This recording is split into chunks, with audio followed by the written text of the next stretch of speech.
Assalamu alaikum wa rahmatullahi wa barakatuh ဟာဒီသ်တော်ထဲမှာတမန်တော်မြတ်ကြီးဆလ္လာလာဟ်အလိုင်ဝါဆလမ်၏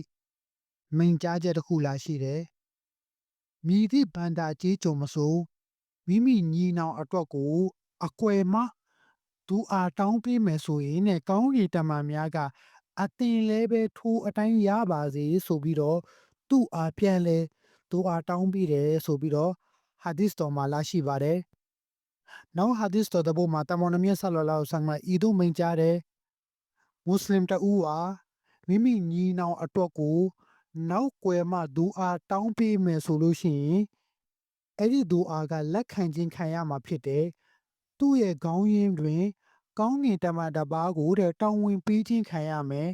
။အဲ့ဒီသူဟာမိမိညီနောင်အတွက်ကိုစွန့်မွန်သူအားတောင်းခံပေးတိုင်းထိုကောင်းကင်တမန်ကအာမင်ဟုရွတ်ဆိုပြီးအသင်လည်းထိုအတိုင်းရပါစေဟုဆုတောင်းပေးတယ်ဆိုပြီးတော့ဟာဒီသ်တော်ထဲမှာလာရှိပါတယ်။အဲ့တော့ကျွန်တော်တို့ဟာကျွန်တော်တို့ရဲ့ညီနောင်မွတ်စလင်တွေဂါဇာမှာရှိတဲ့ပါလက်စတိုင်းမှာရှိတဲ့မွတ်စလင်တွေအတွက်ကိုကျွန်တော်တို့အထူးဒူအာလုပ်ပေးရမယ်။ဒီပြဿနာတွေကနေပြီးတော့အမြန်ဆုံးပြည်လည်ဖို့အတွက်ကိုကျွန်တော်တို့ဒူအာတောင်းပေးဖို့ကျွန်တော်တို့မှာတာဝန်ရှိတယ်။ဟာဒီသ်တော်တစ်ပုဒ်မှာလာရှိတယ်မွတ်စလမန်ဆိုတာတဲ့ခန္ဓာကိုယ်တစ်ခုနဲ့အလားတလန်တူတယ်လူတစ်ယောက်ဟာခေါင်းကိုက်တယ်ဆိုရင်ခေါင်းမဲကိုက်တာမဟုတ်ဘူးသူ့ရဲ့ခန္ဓာကိုယ်တစ်ခုလုံးဟာနာကျင်ရတာလူတစ်ယောက်ကခြေထောက်မှာတန်လေးဆူလို့ရှိရင်အဲ့ဒီတန်ဆူးတဲ့ခြေထောက်ပဲနာလာမဟုတ်ဘူးသူ့ရဲ့ခန္ဓာကိုယ်တစ်ခုလုံးနာကျင်ရတယ်လို့မျိုးကျွန်တော်တို့နှလုံးသားထဲမှာတော့ခံစားချက်တွေဖြစ်ရမယ်အဲ့ဒီတော့ကိုကျွန်တော်တို့ဟာသူတို့ကိုဒူအာတောင်းပေးရမယ်အမြန်ဆုံးပြေလည်ဖို့အတွက်ကိုအမြန်ဆုံးပြီးမြောက်ဖို့အတွက်ကိုဒူအာတောင်းပေးရဟာဒီသ်တော်တစ်ပုဒ်မှာလာရှိတယ်တမန်တော်မြတ်ကြီးဆလ္လာလာဟ်အလိုင်ဝါဆလမ်မှာအမိန့်ရှိတယ်ကီယာမတ်နေ့မှာတဲ့ဂျဟန္နမီတွေဟာဂျဟန္နမ်နဲ့ရောက်သွားမယ်ဂျနတီတွေကဂျနတ်ထဲရောက်သွားတဲ့အချိန်မှာတဲ့ဂျဟန္နမီတယောက်ကဂျနတ်ကလူတယောက်ကိုလှမ်းခေါ်နေတာလှမ်းခေါ်တော့အလောရှင်မြတ်ကတဲ့ဂျနတ်ကလူကိုပေးမြင်စေလိုက်မယ်တဲ့ပေးမြင်ပြီးတော့ပြောမယ်ဂျဟန္နမီက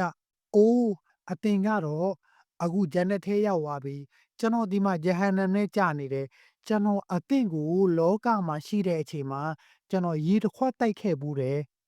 လောကမှာအသင်ရီးစာနေတဲ့တနေ့မှာကျွန်တော်အသင်ကိုရေတစ်ခွက်တိုက်ခဲ့ဘူးတယ်လို့ပြောတော့တဲ့အလာကအဲ့ဒီဂျန်နတီကိုပြန်ပြီးအမှတ်ရစေမယ်ဟုတ်တယ်လောကမှာ तू ကျွန်တော်ကိုရေတစ်ခွက်တိုက်ခဲ့ဘူးတယ်အဲ့ဒီအတွက်ကိုကျွန်တော်ဒီနေ့ဂျဟန္နမ်နဲ့ကြာနေတဲ့အတွက်ကိုအလထံမှာကျွန်တော်ကိုခွင့်လွတ်ဖို့လူငင်းချမ်းသာခွင့်တောင်းခံပေးပါလို့ပြောတဲ့အခါကျရင်ねဂျန်နတီရလျှောက်ထားမယ်အလာလောကမှာကျွန်တော်ကို तू ဟာရေတစ်ခွက်တိုက်ခဲ့တယ်အဲ့ဒီကျေးဇူး तू ကျွန်တော်အပေါ်မှာရှိနေတဲ့အတွက်ကြောင့်အလာသူ့ကိုဂျန်နမ်တွေကနေထုတ်ပြီးတော့ဂျန်နတ်ထဲမှာအလာထည့်လိုက်ပါလို့ပြောလိုက်မယ်အဲ့ဒီဒူအာကိုအလောရှင်မြတ်ကလက်ခံပြီးတော့သူ့ကိုဂျန်နတ်ထဲကိုထည့်လိုက်မှာဖြစ်တယ်အဲ့တော့ကျွန်တော်တို့စဉ်းစားကြည့်လောကဒုနီယာမှာရေတစ်ခွက်တိုက်ခဲ့ဘူးတဲ့ကျေးဇူးတော်ဒါလောက်ကြီးမားတယ်ဆိုရင်ကျွန်တော်တို့မွတ်စလမန်တယောက်ဟာနောက်မွတ်စလမန်တယောက်အပေါ်မှာဒူအာတောင်းပေးတာဘလောက်ကြီးကျယ်တဲ့ဆောဝပ်လဲရေတစ်ခွက်ထက်ပူပြီးဒူအာတောင်းတဲ့ဆောဝပ်ကပူကြီးကျယ်ပါတယ်ကျွန်တော်တို့မွတ်စလမန်ဟာနောက်မွတ်စလမန်အတွက်ကိုဒူအာတောင်းခံပေးရမယ်ကျွန်တော်တို့ကီယာမတ်တင်ကြလို့ရှိရင်အလောရှင်မြတ်ကမေးမယ်ငါဘန္တာတွေဟာတလောက်ဒုက္ခရောက်နေတဲ့အချိန်မှာမင်းတို့ဘာလုပ်ခဲ့လဲလို့မေးကျွန်တော်တို့ဘယ်လိုဖြေမလဲအဲ့ဒီအတွက်ကိုကျွန်တော်တို့ဒူအာလုပ်ပါဒူအာလုပ်ပြီးတော့ပါလက်စတိုင်းမှာဂါဇာမှာရှိတဲ့မွတ်စလမန်တွေအတွက်ကိုကျွန်တော်တို့မြန်မာနိုင်ငံမှာရှိတဲ့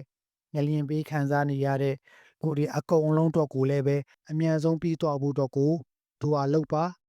အားလုံးကိုအလောရှင်မြတ်အထူးပဲလက်ခံတော်မူပါစေအစ္စလာမုအလိုင်ကွမ်ဝါရဟ်မတ်တူလာဟီဝါဘရကာတူ